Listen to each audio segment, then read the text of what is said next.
friends, welcome back. We are doing the final video in our buckwheat series, and so I wanted to just come on and just sing praises to buckwheat and how versatile it is and how yummy it is and how beneficial it is. And so I wanted to just talk to you a little bit about the microbiome. And you might be wondering, what in the world is the microbiome? So the microbiome is the bacteria balance in your gut.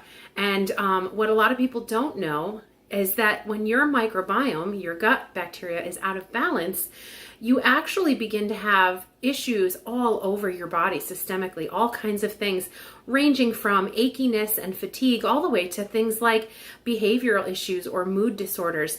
And all there's so much to it. There's so much. It's very exciting. And so what I really love about buckwheat is that buckwheat gets in there and it really populates some good things in your gut and helps also feed the good things that are already there. And so when you can build up the good bacteria in your gut, you can starve out the others, which is really phenomenal. And so I love to do that with food first. And so I use a lot of really high fiber foods because fiber feeds your microbiome, and this soup is full of fiber. And so that's a really great place to start. And then I also supplement. I supplement. I'm actually with a company called Amari Global. And so one of the things that one of my favorite products is this Mentabiotics.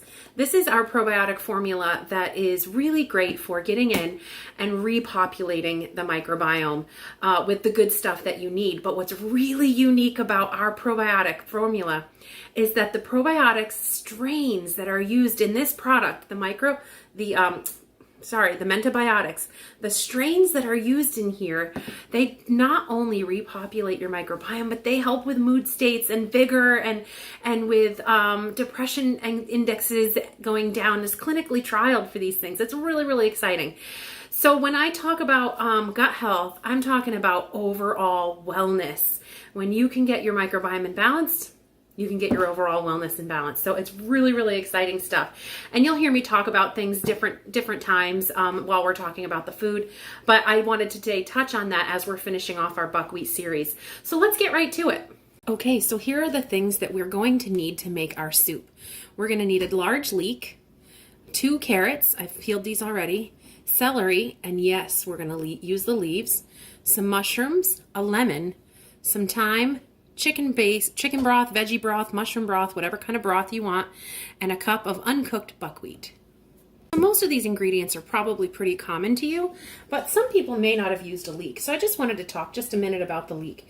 So it's in the onion family, and if you don't have a leek, you can substitute an onion, a large onion. What I'm going to do is I'm going to cut the bottom off, which is where the stem is.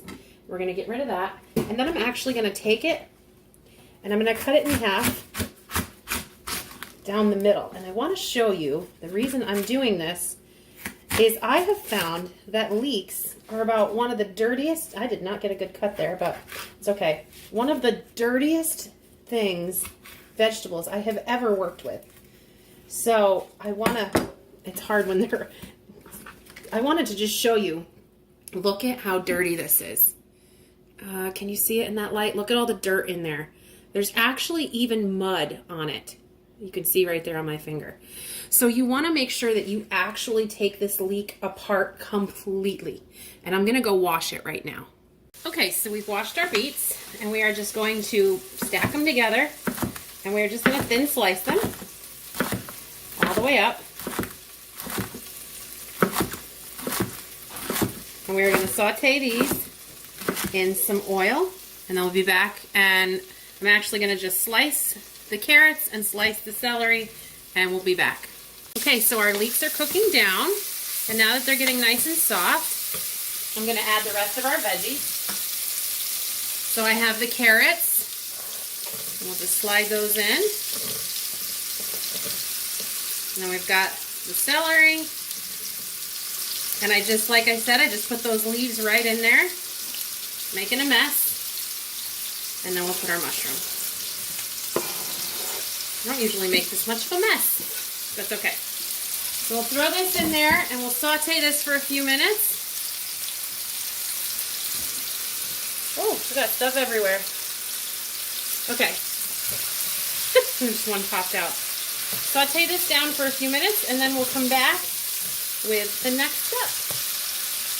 Okay, these have been cooking down for a while, so we are going to add the rest of our ingredients. So I'm going to add 1 cup of buckwheat. Okay.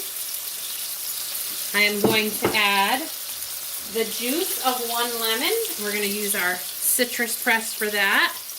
I like to use the Pampered Chef citrus press because I'm sort of a Pampered Chef junkie. You'll hear me talk about Pampered Chef all the time. So this is, I love it. You put the cut side down, and what it does is it flips the lemon inside out.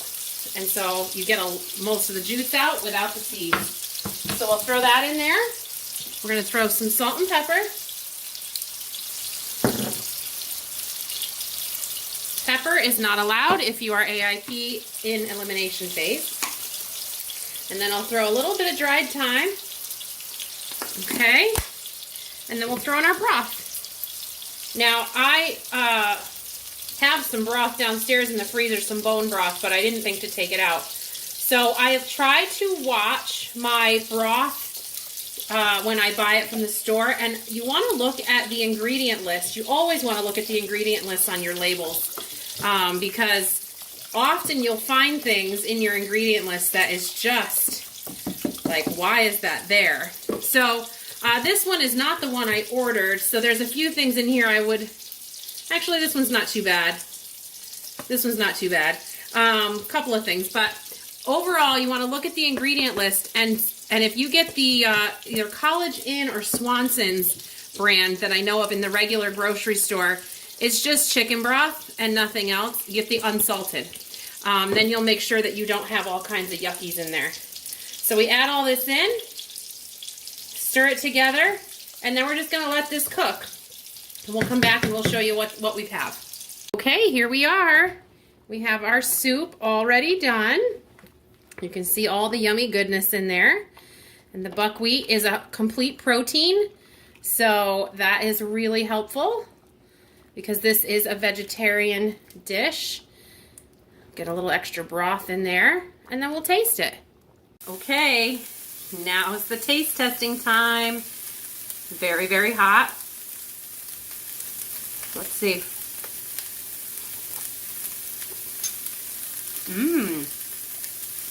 Actually, that's pretty good. I'm not gonna lie.